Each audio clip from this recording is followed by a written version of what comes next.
నిర్ధారణకు అంతిమ నిర్ణయం DNA టెస్ట్. ఉన్నది ఉన్నట్లుగా వాస్తవాలను శోధించి వివరించే మన DNA టీవీ, మన రాష్ట్రం, మన ఛానల్. నమస్తే, వెల్కమ్ టు DNA న్యూస్. ముందుగా హెడ్లైన్స్. 18వ లోక్సభ సమావేశాలు వరుసగా రెండో రోజు కొనసాగుతున్న ఎంపీల ప్రమాణ స్వీకారోత్సవం. సీఎం అయ్యాక తొలిసారిగా కుప్పం వెళ్లిన చంద్రబాబుకు అడుగడుగున ప్రజలు నీరాజనాలు పలికిన వైనం, అందరికీ అభివాదం చేస్తూ చంద్రబాబు ముందుకు సాగిన వైనం. జనసేన ఎమ్మెల్యేలతో సమావేశమైన ఆ పార్టీ అధినేత పవన్ కళ్యాణ్, మంత్రులు నాదెండ్ల మనోహర్, కందుల దుర్గేష్ తో పాటు పాల్గొన్న ఎమ్మెల్యేలు.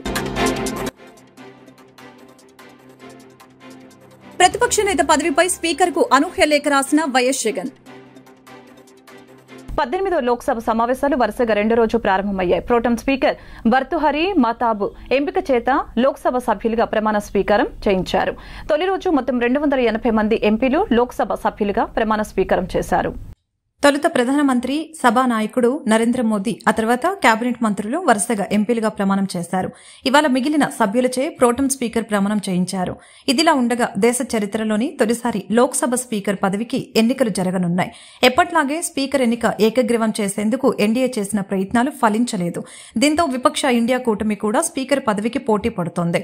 కాంగ్రెస్ ఎంపీ సురేష్ ను ఇండియా కూటమి పార్టీల తరపున బరిలోకి దింపింది.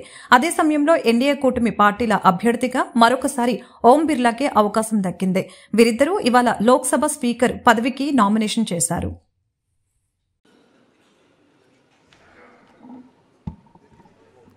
ମୁଁ ସମ୍ବିତ ପାତ୍ର ଲୋକସଭାର ସଦସ୍ୟ ରୂପେ ନିର୍ବାଚିତ ହୋଇ ଈଶ୍ୱରଙ୍କ ନାମରେ ଶପଥ କରୁଅଛି ଯେ ମୁଁ ବିଧି ଦ୍ୱାରା ସ୍ଥାପିତ ଭାରତର ସମ୍ବିଧାନ ପ୍ରତି ଶ୍ରଦ୍ଧା ଓ ନିଷ୍ଠା ରଖିବି। ମୁଁ ଭାରତର ସାର୍ବଭୌମତ୍ୱ ଓ ଅଖଣ୍ଡତା ଅକ୍ଷୁଣ୍ଣ ରଖିବି ଏବଂ ମୁଁ ଯେଉଁ ପଦ ଗ୍ରହଣ କରିବାକୁ ଯାଉଅଛି ତାହାର କର୍ତ୍ତବ୍ୟ ଶ୍ରଦ୍ଧାପୂର୍ବକ ନିର୍ବାହ କରିବି। भारत माता की जय। वंदे उत्कल जननी। जय जगन्नाथ। वंदे पुरुषोत्तम क्षेत्रम पुरी।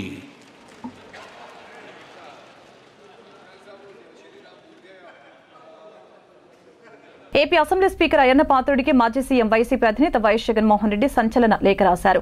మంత్రుల తర్వాత తనతో ప్రమాణ స్వీకారం అసెంబ్లీ పద్ధతులకు విరుద్ధమని వ్యాఖ్యానించారు. ప్రతిపక్ష నాయకుడి హోదా ఇవ్వకూడదని ముందుగానే నిర్ణయించినట్లు ఉన్నారని జగన్ అన్నారు. దేశంలో ఎవరికి ఎక్కువ సీట్లు ఉంటే వారికి ప్రతిపక్ష హోదా ఇవ్వాలని చట్టంలో నిర్వహించారని, ప్రతిపక్ష హోదా ఇవ్వాలంటే 10% సీట్లు ఉండాలని చట్టంలో ఎక్కడా లేదని పేర్కొన్నారు. పార్లమెంట్లో కానీ ఉమ్మడి ఆంధ్రప్రదేశ్లో కానీ ఈ నిబంధన పాటించలేదని తెలిపారు. అధికార కూటమి స్పీకర్ ఇప్పటికే నా పట్ల శత్రుత్వాన్ని ప్రదర్శిస్తున్నారని లేఖలో జగన్ పేర్కొన్నారు. చచ్చేదాకా కొట్టాలంటూ స్పీకర్ మాట్లాడిన మాటల వీడియో ద్వారా బయటపడ్డాయని, ఇలాంటి నేపథ్యంలో అసెంబ్లీలో గొంతు విప్పే పరిస్థితులు కనిపించడం లేదని అన్నారు. ప్రతిపక్ష హోదాలతోనే ప్రజా సమస్యల్ని బలంగా వినిపించే అవకాశం ఉంటుందని లేఖలో పేర్కొన్నారు. ప్రతిపక్ష పార్టీ హోదాతో సభా కార్యక్రమాల్లో పాల్గొనేందుకు చట్టబద్దమైన భాగస్వామ్యం లభిస్తుందని, ఈ అంశాలను దృష్టిలో ఉంచుకొని లేఖను పరిశీలించాలని స్పీకర్ అయ్యన్న పాత్రుడిని జగన్ అభ్యర్థించారు. చంద్రబాబు మళ్లీ సీఎం అయ్యాక తొలిసారిగా కుప్పం వెళ్లారు. కుప్పంలో చంద్రబాబుకు అడుగడుగున ప్రజలు నీరాజనాలు పలికారు. అందరికీ అభివాదం చేస్తూ చంద్రబాబు ముందుకు సాగారు.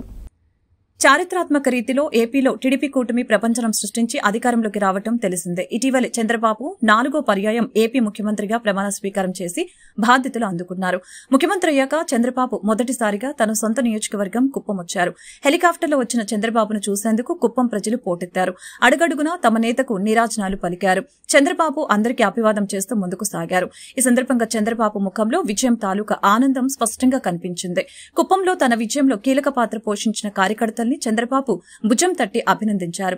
చంద్రబాబుకు స్వాగతం పలికిన వారిలో చంద్రగిరి ఎమ్మెల్యే పులివర్తి నాని కూడా ఉన్నారు. చంద్రబాబుకు స్వాగతం పలికిన వారిలో చంద్రగిరి ఎమ్మెల్యే పులివర్తి నాని కూడా ఉన్నారు.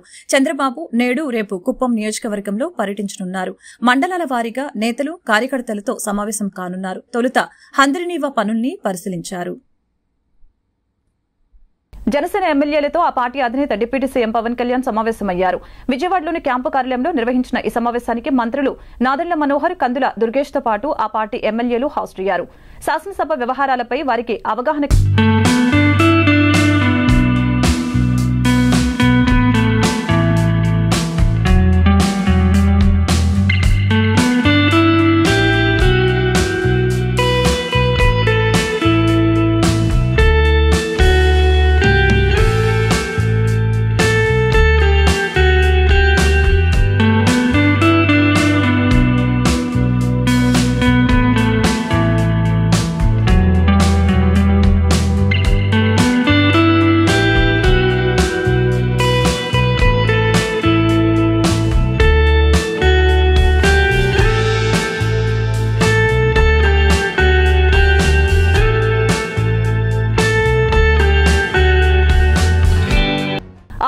స్వర్ణకార కార్పొరేషన్ ఏర్పాటు చేసి కార్మికులను ఆదుకుంటామని మంత్రి నారా లోకేష్ స్పష్టం చేశారు. స్వర్ణకార కార్పొరేషన్ ఏర్పాటుకు సంబంధించిన విధి విధానాలు ఏ విధంగా ఉండాలి, స్వర్ణకారులు ఎదుర్కొంటున్న సమస్యలపై అధ్యయనం చేసి వివరాలు సమర్పించారు. సమస్యల పరిష్కారం కోసం సామాన్యుల నుంచి ఉద్యోగులు, యువకులు, వివిధ సంఘాల ప్రతినిధులు ప్రజా దర్బార్కు తరలివచ్చారు. ఉండవల్లిలో నివాసంలో విద్య, ఐటీ, ఎలక్ట్రానిక్స్ శాఖ మంత్రి నారా లోకేష్ ను నేరుగా కలిసి తమ సమస్యలను విన్నవించారు.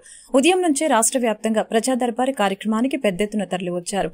అందరి సమస్యల్ని ఓపికగా విన్న యువనేత ఆయా సమస్యల సత్వర పరిష్కారానికి కృషి చేస్తానని భరోసా ఇచ్చారు. ప్రతి ఒక్కరి విన్నపాలను స్వీకరించి నారా లోకేష్ ఆయా సమస్యల్ని సంబంధిత శాఖలకు పంపి పరిష్కారానికి చొరవ తీసుకోవడం ప్రజాప్రభుత్వ పాలనకు నిదర్శనమని తెలియజేశారు. ఎన్నికల్లో హామీ ఇచ్చిన విధంగా స్వర్ణకార కార్పొరేషన్ ఏర్పాటు చేసి ఆదుకోవాలని మంగళగిరికి చెందిన Lakshmi Narasimha gold Smith welfare society ప్రతినిధులు యువనేతను కలిసి విజ్ఞప్తి చేశారు. మంగళగిరిలో స్వర్ణకార వృత్తిపై ఆధారపడి అనేక మంది జీవనం సాగిస్తున్నారని, మంగళగిరిని గోల్డ్ హబ్ గా రూపొందిస్తామనే హామీకి కట్టుబడి ఉన్నామని, ఆధునిక సౌకర్యాలు కల్పిస్తామని లోకేష్ తెలిపారు. రాష్ట్ర వ్యవసాయ శాఖ మంత్రి అచ్చెన్నాయుడు వ్యవసాయ శాఖ అధికారులతో మంగళగిరిలో సమీక్ష సమావేశం నిర్వహించారు. రాబోయే ఖరీఫ్ సీజన్లో కావాల్సిన రైతులకి అవసరమైన విత్తనాలు, ఎరువుల విషయంపై అధికారులతో చర్చించారు. అనంతరం మీడియాతో మాట్లాడుతూ రాష్ట్రంలోనే కాకుండా దేశంలోనూ వ్యవసాయ శాఖను ఆదర్శంగా తీర్చిదిద్దుతామని, తమ అధినేత తనపై పెట్టుకున్న నమ్మకాన్ని వమ్ము చేయకుండా పనిచేస్తానని నాయుడు తెలిపారు. రాష్ట్రంలో వైసీపీ ప్రభుత్వం అధికారంలో ఉన్నప్పుడు అన్ని వ్యవస్థల్ని నాశనం చేసిందని ఆయన విమర్శించారు. రాష్ట్రంలో వైట్ హౌస్ తరహాలో 26 జిల్లాల్లో ఎటువంటి అనుమతులు లేకుండా వైసీపీ పార్టీ ఆఫీస్ను నిర్మించుకుందని, ముఖ్యమంత్రి స్థాయిలో ఉండే వ్యక్తి చట్టాలను అతిక్రమించారని అచ్చెన్న ఆవేదన వ్యక్తం చేశారు. గత ప్రభుత్వం చేసిన అన్ని అవినీతి కార్యక్రమాలపై సమగ్ర విచారణ జరుపుతామని ప్రజలకు హామీ ఇచ్చారు. అందరికీ నమస్కారం. చంద్రబాబు నాయుడు గారు ఒక అచంచలమైన విశ్వాసంతో ఒక మంచి శాఖను నాకు కేటాయించారు. అందులో భాగంగా ఈరోజు వ్యవసాయ శాఖ, కోఆపరేటివ్ శాఖ మీద ఒక రివ్యూ తీసుకున్నాను. ఎందుకంటే మన ఖరీఫ్ స్టార్ట్ అవుతుంది. మొత్తం ఇంకా వ్యవస్థలన్నీ చిన్నాభిన్నం చేశారు. అసలు ఒకసారి రివ్యూ చేసి ఇవన్నీ వింటుంటే ఆశ్చర్యం కలుగుతుంది. ఏది ఏమైనా సరే మళ్ళీ వ్యవస్థలన్నింటిని కూడా ఫస్ట్ గాడిలో పెట్టాలి. ఆ పనిలో ఉన్నాం. దీంతో పాటుగా ఖరీఫ్ సీజన్ స్టార్ట్ అవుతుంది. దానికి సిద్ధం చేయడానికి ఈరోజు సమావేశం పెట్టుకున్నాం. ఎక్కడ ఎవరు విత్తనం అందలేదనే మాట రాకూడదు, ఎరువులు అందలేదనే మాట రాకూడదు. 2-3 రోజుల్లో బ్యాంకర్స్ సమావేశం కూడా ముఖ్యమంత్రి గారితో మాట్లాడి లోన్ ప్యాటర్నింగ్ కూడా ఏ విధంగా చేయాలనేది ప్లాన్ చేస్తాం. ఎక్కడ కూడా ఈ 5 సంవత్సరాలు వ్యవసాయదారుడు మెకనైజేషన్లో ఒక చిన్న బోల్టు, నట్టు, కొడవలు ఇచ్చిన పరిస్థితి కూడా లేదు. అంటే మొత్తం డీఫంక్ చేశారు డిపార్ట్మెంట్. మళ్ళీ దీనిలో లైన్లో పెట్టాలంటే కొంత సమయం పడుతుంది. ఈరోజు సమావేశంలో ఓన్లీ ప్రిలిమినరీ బ్రీఫింగ్ అంతా తీసుకొని కొంత ఐడియాకి వచ్చాం. మీరు చూస్తారు, ఆంధ్రప్రదేశ్ అయినా దేశమైనా అందులో ఎవరం మాట్లాడినా దేశానికి వెన్నుముక అన్నదాత, దేశానికి పట్టుగొమ్మలు రైతులని చెప్పి మాట్లాడతారు. కానీ చేతల్లో అది ఆచరించే వాళ్ళు చాలా తక్కువ. నేను మాటిస్తున్నాను, చంద్రబాబు గారి నాయకత్వంలో మళ్ళీ వ్యవసాయ శాఖ, వ్యవసాయ అనుబంధ శాఖలు మళ్ళీ దేశంలోనే ఒక అగ్రగామిగా తీసుకెళ్ళడానికి నేను శాయశక్తులకు కృషి చేస్తాను. అందులో నేను గ్రామీణ ప్రాంతం బ్యాక్గ్రౌండ్ ఉన్నటువంటి వ్యక్తిని.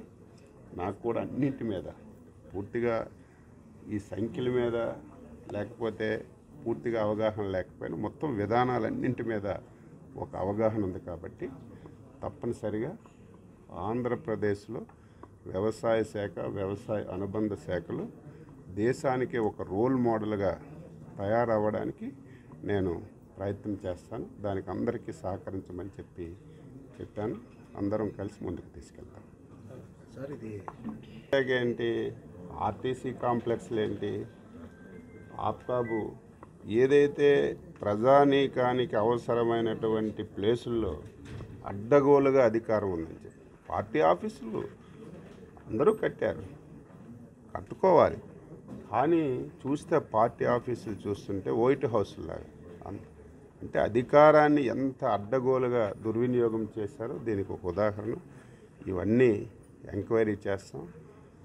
ముఖ్యమంత్రి ఎంత దారుణం అంటే నది పక్కన పెర్మిషన్స్ లేకుండా రూల్స్కి విరుద్ధంగా ప్రజావేదిక కట్టారని చెప్పి మొదటి రోజే కూల్చేశాడు.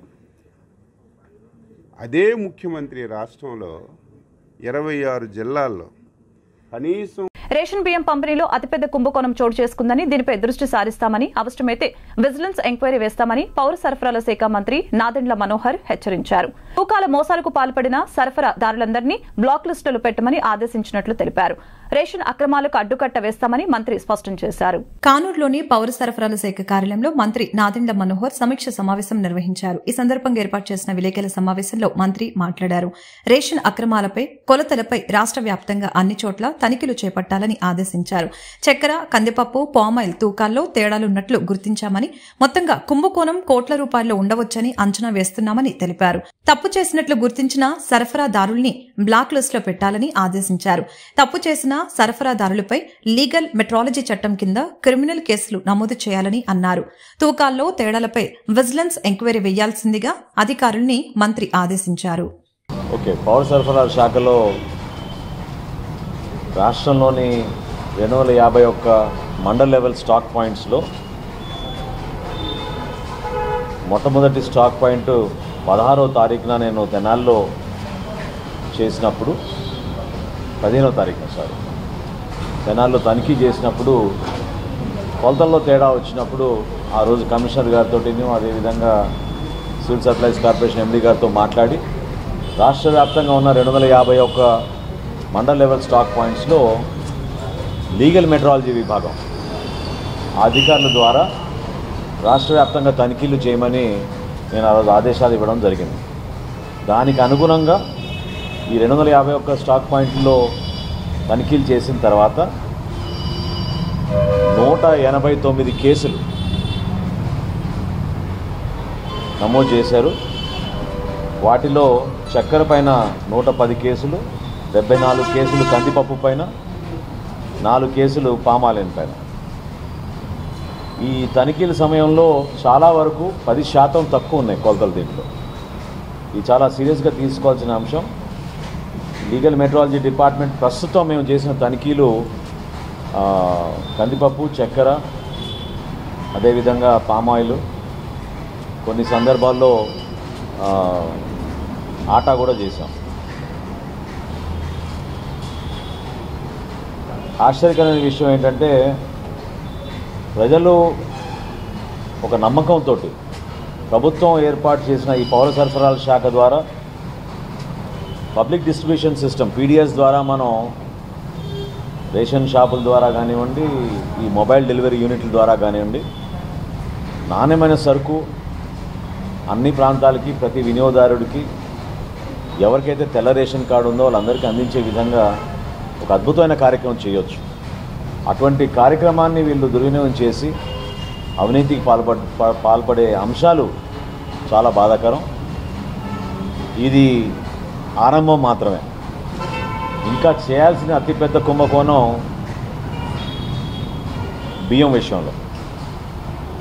ఏ విధంగా ధాన్యం కొనుగోలు అప్పుడు రైతు విజయవాడ నగరంలో నీటి కాలుష్యాన్ని అరికట్టడం కోసం పాత నీటి పైప్ లైన్ ను మార్చి హెచ్టీ పైప్ లైన్ ను ఏర్పాటు చేయాలని ట్యాక్స్ పేయర్స్ అసోసియేషన్ కార్యదర్శి ఆంజనేయులు డిమాండ్ చేశారు. విజయవాడ పుష్ప హోటల్ సమీపంలో ఉన్న బెల్లపు సోపనాద్రి గ్రంథాలయంలో నిర్వహించిన మీడియా సమావేశంలో ఆయన మాట్లాడారు. కానీ ఆ కర్తవ్యాన్ని ఇవాళ నెగ్లెక్ట్ చేస్తున్నారు. పట్టించుకోవాల్సినంత పట్టించుకోవట్లేదు. మరి మనకి విజయవాడలో కృష్ణా నది పక్కనే ఉండి కనీసం త్రాగునీరు కన్నా అవి సప్లై చేయలేకపోతున్నారు. వర్షాకాలం వచ్చి వరదలు వచ్చినప్పుడు మొత్తం నీరంతా కూడా సముద్రంలోకి వెళ్ళిపోతుంది. కృష్ణా నదిలో నీరు ఎంత ఉంటుందో దానికి 10 రెట్లు సముద్రంలో కలుస్తుంది. మరి అటువంటి పరిస్థితుల్లో ఆ నీటిని సముద్రంలో కలవకుండా దానిలో కొంత భాగాన్నైనా సరే కనుక మనం నిలుపుకోగలిగినట్లయితే ప్రకాశం బ్యారేజీ కంటే కింద ఏ బ్యారేజీలు లేవు. అందుకని ప్రకాశం బ్యారేజీ కింద మనం కొంత నీరు నిలుపుకోగలిగితే విజయవాడకు వాటర్ ప్రాబ్లం అనేది ఉండదు. ఇది మేము ట్యాక్స్ పేయర్స్ అసోసియేషన్గా ఎప్పటి నుంచో చెబుతున్నాం. ప్రతి గవర్నమెంటు కూడా మేము ఇదిగో చేస్తామంటారు. అంతకుముందు 2014లో వచ్చిన గవర్నమెంటు మేము టైల్ పాండ్స్ కడతాం, వాటర్ మొత్తం విజయవాడకు సప్లై చేస్తామన్నారు.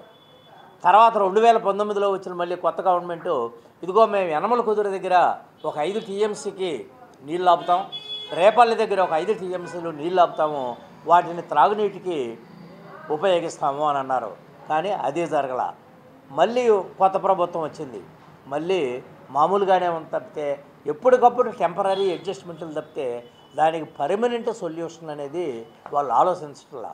నిజంగా గనక ప్రభుత్వం గనక దీనికి పర్మనెంట్ సొల్యూషన్ కనుక ఆలోచించినట్లయితే గవర్నమెంట్కి వైద్య ఖర్చులు చాలా తగ్గుతాయి. ఎందుకనంటే ఈ కలుషితమైన నీరు తాగి ప్రజలందరూ అనారోగ్యం పాలైతే వీళ్ళందరినీ కూడా మళ్ళీ హాస్పిటల్కి వెళ్ళి ఎంత ఖర్చు పెడుతున్నారనేది లెక్కల్లో లేదు. కోట్ల రూపాయలు. విజయవాడ నగరంలో నీటి సమస్య అనేటువంటిది నానాటికి జటిలమవుతూ వస్తూ ఉంది. దీనికి ప్రధానమైనటువంటి కారణాలు, ఒకటి నీటి లభ్యత అనేటువంటిది ప్రకాశం బ్యారేజీలో లేకపోవటం అయితే, రెండవది విజయవాడ నగరంలో వేసినటువంటి నీటి పైపులు అనేటువంటివి చాలా పాతకాలంగా ఉన్నటువంటి పైపులు. ఆ పైపులు మార్చకపోవడం వల్ల అవన్నీ కూడా పాతకాలం మట్టి పైపులు, సిమెంట్ పైపులు కావడంతో అవి నీటిని పీల్చుకొని, మురుగునీటిని పీల్చుకొని నీటి కాలుష్యం అనేటువంటి దానికి దారితీసింది. దానివల్లే కొంతమంది చనిపోయారు కూడా. కాబట్టి ఈ పరిస్థితి మారాలి అని చెప్పని మేము ఇటు మున్సిపల్ కమిషనర్ గారికి, అటు రాష్ట్ర ముఖ్యమంత్రి గారికి, మున్సిపల్ శాఖ మంత్రి గారికి, ఇరిగేషన్ శాఖ మంత్రి గారికి, ప్రిన్సిపల్ సెక్రటరీకి, చీఫ్ సెక్రటరీకి, principal secretary municipal administration, principal secretary జనవనరుల శాఖ, అలాగే సిడిఎంఏ కమిషనర్కి, వీళ్ళందరికీ కూడా మేము లెటర్లు రాయటం అనేటువంటిది జరిగింది. దాంట్లో మేము క్లియర్గా స్పష్టంగా చెప్పింది ఏమిటంటే, ఒకటి విజయవాడ నగరంలో ఉన్నటువంటి పైపులన్నీ కూడా మార్చాలి, హెచ్డి పైపులు అనేటువంటివి వెయ్యాలి. అది వెయ్యాలి అని చెప్పానంటే వీళ్ళ దగ్గర డబ్బులు అనేది మున్సిపాలిటీ దగ్గర చాలవు కాబట్టి రాష్ట్ర ప్రభుత్వం అనేటువంటిది దీనికి ఆ నిధులను సమకూర్చాలి అని చెప్పని రాష్ట్ర ప్రభుత్వానికి వ్రాసిన అన్నింటిలో కూడా మేము కోరాం. రెండవది, విజయవాడ నగరానికి సంబంధించినంతవరకు ఇవాళ 14 లక్షల జనాభా ఉన్నారు. భారత స్టాండర్డ్స్ ప్రకారం 150 లీటర్ల కనీసం ఇచ్చిన మనిషికి దాదాపు 2.7 టీఎంసీల నీరు సంవత్సరానికి కావాలి. ఇవి కాకుండా కమర్షియల్ ఎస్టాబ్లిష్మెంట్స్కి ఇట్లా అన్నిటికీ కూడా ఇవ్వాలి, ఇతర అవసరాలకు కూడా ఇవ్వాలి అని చెప్పాలంటే ఇంకో 2.5 టీఎంసీలు అవసరం అవుతాయి. మొత్తం 5 టీఎంసీల నీరు అనేటువంటిది విజయవాడకు అవసరం అవుతుంది. ఈ 5 టీఎంసీల నీటిని అదేమో ప్రకాశం బ్యారేజీ 3 టీఎంసీ నీళ్ళు ఉంటుంది కాబట్టి అది చాలదు కాబట్టి ఇవాళ మేము కింద ప్రకాశం బ్యారేజీకి దిగువ భాగంలో ఒక చెక్ డ్యామును నిర్మించండి అని చెప్పని 5 టీఎంసీల. పిఠాపురంలో పవన్ కళ్యాణ్ భారీ మెజార్టీతో గెలిచిన తర్వాత పవన్ కళ్యాణ్ ఓడిస్తానన్న ముద్రగడ పద్మనాభం తాను ప్రకటించిన విధంగా ఆయన పేరును పద్మనాభరెడ్డిగా మార్చుకున్నారని, ఈ విషయంలో కొత్తగా పుట్టుకు వచ్చిన వైసీపీ నాయకులు పోతన వెంకట మహేష్ కు వచ్చిన ఇబ్బంది ఏమిటో అర్థం కావటం లేదని 44వ డివిజన్ జనసేన పార్టీ అధ్యక్షురాలు కృష్ణా పెన్న మహిళా కోఆర్డినేషన్ మల్లెపు విజయలక్ష్మి తెలియజేశారు. మంగళవారం విద్యాధరపురం 44 డివిజన్ జనసేన పార్టీ కార్యాలయంలో మీడియా సమావేశంలో జనసేన నాయకురాలు విజయలక్ష్మి మాట్లాడారు. పార్టీలు మారినంత మాత్రాన చెడు మంచిగా, మంచి చెడుగా మారదని, జనసేన పార్టీలో ఉన్నప్పుడు ఒకలా, వైసీపీలోకి వెళ్లగానే మరొకలా పోతుల మహేష్ మారిపోయారని ఎద్దేవా చేశారు. ముద్రగడ పద్మనాభాన్ని కాపు నాయకులు ఎవరు అవమానించలేదని, జనసేనలో ఉండగా ముద్రగడ వైసీపీకి అమ్ముడుపోయారని, కాపులందరినీ వైసీపీకి తాకట్టు పెట్టారని తెలిపారు. వైసీపీ డబ్బుతో ముద్రగడ ప్లాట్లు కొన్నారని, ఇవిగో ఆధారాలు ఉన్నాయంటూ ఆనాడు ముద్రగడను అవమానపరిచిన పోతిన మహేష్ ఇప్పుడు ముద్రగడను మహానాయకుడని, ఆయనను కాపు నాయకులు అవమానిస్తున్నారు. కాపులు ఎవరూ ముద్రగడను అవమానించలేదని, ఆయనను అవమానించింది మహానాయకుడని అంటున్నది పోతిన మహేష్ అని తెలిపారు. ముద్రగడ కాపులకు చేసిందేమీ లేదని, ఆయన వైసీపీలో ఉండి కూడా కాపులకు రిజర్వేషన్ తీసుకురాలేదని, కాపు కార్పొరేషన్ కు నిధులు ఇవ్వకపోయినా అప్పటి ప్రభుత్వాన్ని ప్రశ్నించలేదని, కాపుల విదేశీ విద్య కోసం నిధులు తీసుకురాలేదని స్పష్టం చేశారు. అందరూ పవన్ వెంట ఉన్నారని, అందుకే పిఠాపురంలో పవన్ భారీ మెజారిటీతో గెలిపించి అసెంబ్లీకి అక్కడ ప్రజలు పంపించారని, పవన్ కళ్యాణ్ ను పిఠాపురంలో ఓడిస్తానని, లేకుంటే పేరు మార్చుకుంటానని అన్నమాట ప్రకారం పద్మనాభరెడ్డిగా ఆయన పేరు మార్చుకున్నారని అన్నారు. కూటమి అధికారంలోకి వస్తే రాష్ట్రం బాగుపడుతుందని కాపులు కూడా అనుకున్నారని, అందుకే కూటమి భారీ మెజారిటీతో అధికారంలోకి వచ్చిందని తెలిపారు. పనికిమాలిన మాటలు మానేసి పోతిన మహేష్ వ్యాపారాలు చేసుకుంటే మంచిదని, ఆయనకు రాజకీయాలు చేసే అర్హత కోల్పోయారని అన్నారు. ఈ మీడియా సమావేశం ఏర్పాటు చేయడానికి కారణం ఏంటంటే, నిన్న వైఎస్ఆర్సీపీలో కొత్తగా ఒక నాయకుడు పుట్టుకొచ్చాడు అనమాట.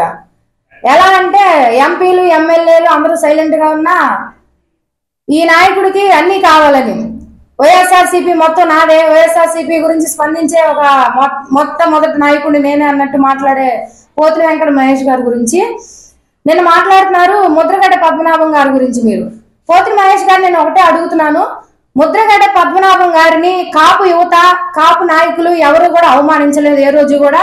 ఆయన అందరం కూడా మేమందరం గౌరవించాము. అవమానించింది ఎవరైనా ఉన్నారా అంటే అది మీరే.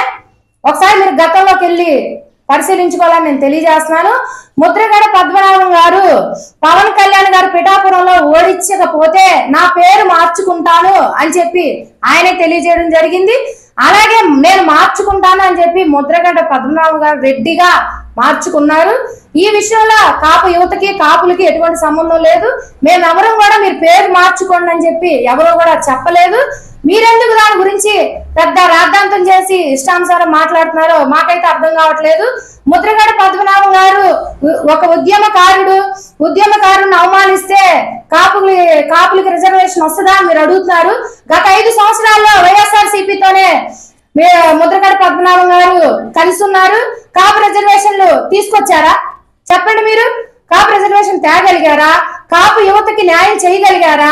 విదేశీ విద్యా పథకాలు అందించగలిగారా?